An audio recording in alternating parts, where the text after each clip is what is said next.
आमीन माता साहिबा एवं 4 गुरु वंश 42 साहेब जी के पावन चरण कमलों में कोटि कोटि वंदनी करते हुए सभा में उपस्थित समस्त साहेब के प्रेमी हंसजनों को भी मेरी साहेब वंदगी साहेब। अपार हर्ष एवं प्रसन्नता का विषय है कि आपके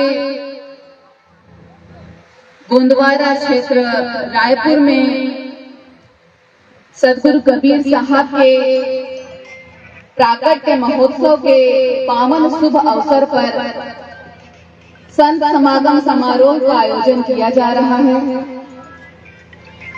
इस पावन समारोह के अंतर्गत आयोजित आज की सत्संग सभा में आप सबने मुझे बुलाकर अपने समक्ष कुछ कहने का अवसर दिया, इसके लिए मैं आप सबकी बहुत बहुत आभारी हूँ। आप सभी साहेब के प्रेमी हंसजनों को सदगुरु कबीर साहब के प्राकट्य उत्सव की हार्दिक शुभकामनाएं।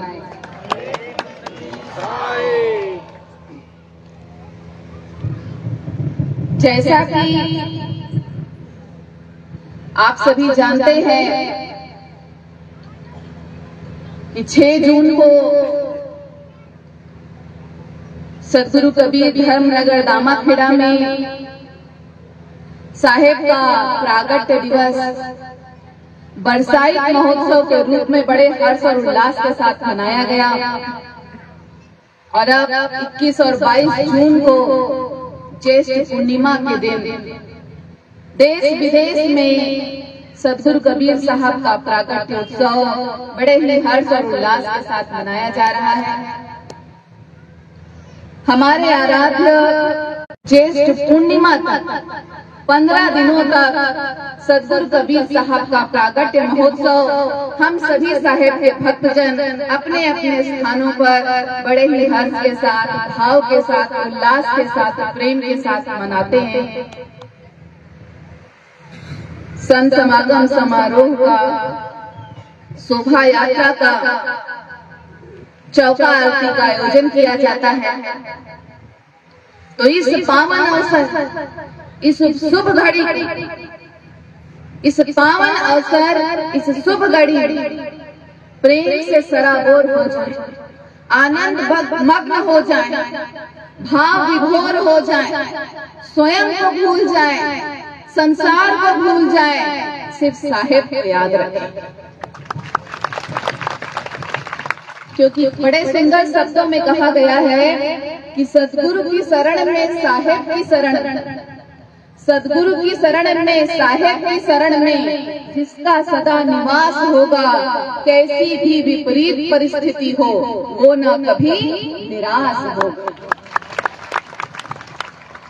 तो जीवन में निराशा के बादल कभी नहीं छाएंगे, सदैव हर्ष उल्लास का अवसर होगा, आनंद का अवसर होगा जब हृदय के तार सदगुरु से जुड़े रहेंगे।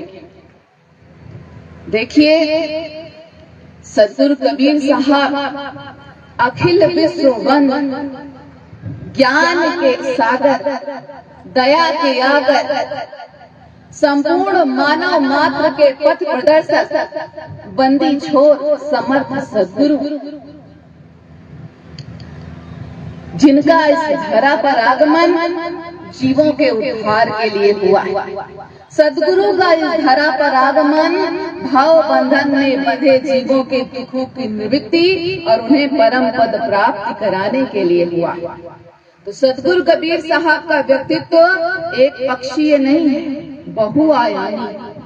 कोई कबीर साहब को महान संत कहता है, कोई कबीर साहब को महान संत कहता है, कोई संत मत का प्रवर्तक कहता है, कोई कवि कहता है, कोई समाज सुधारक कहता है। परंतु सच्चाई तो यह है कि इतने रंगों में रंगे होने के बाद भी सदगुरु कबीर साहब सबसे न्यारे, सबके प्यारे हमारे सदगुरु हैं। देखिए, लोग प्रायः प्रश्न करते हैं कि आज इतने वर्षों के बाद भी सदगुरु कबीर साहब की वाणी इतनी लोकप्रिय क्यों? गांव गांव, गली गली, कूचे कूचे में सदगुरु की वाणी गूंज रही है। इसका कारण क्या है?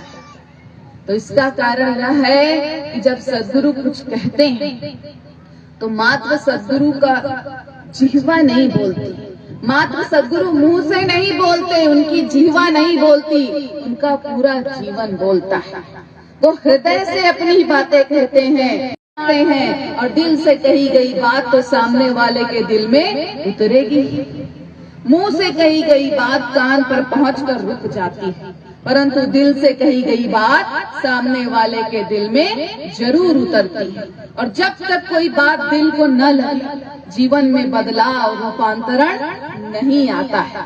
तो सदगुरु कबीर साहब सत्य वचनों को, अपने अनुभव ज्ञान को हृदय से कहते हैं, दिल से कहते हैं, और दिल से कही गई बात दिल में उतर जाती है। तो सदगुरु कबीर साहब की वाणी जीवन में सकारात्मक रूपांतरण लाने वाली दिल की वाणी, दिल की वाणी। सदगुरु की लोकप्रियता का राज बताऊं? देखिए, कोई जीव त्रस्त है, दुखी है, घायल है, समस्याओं से घिरा हुआ है, तो वो कहाँ जाना चाहेगा? जहाँ उसे अपनी सारे दुख का हल मिल जाए, जहाँ उसे अपनी सारी समस्याओं से मुक्ति मिल जाए, जहाँ उसके सारे दुख कष्ट मिट जाए। तो सदगुरु की वाणी में सबके लिए सब कुछ। सदगुरु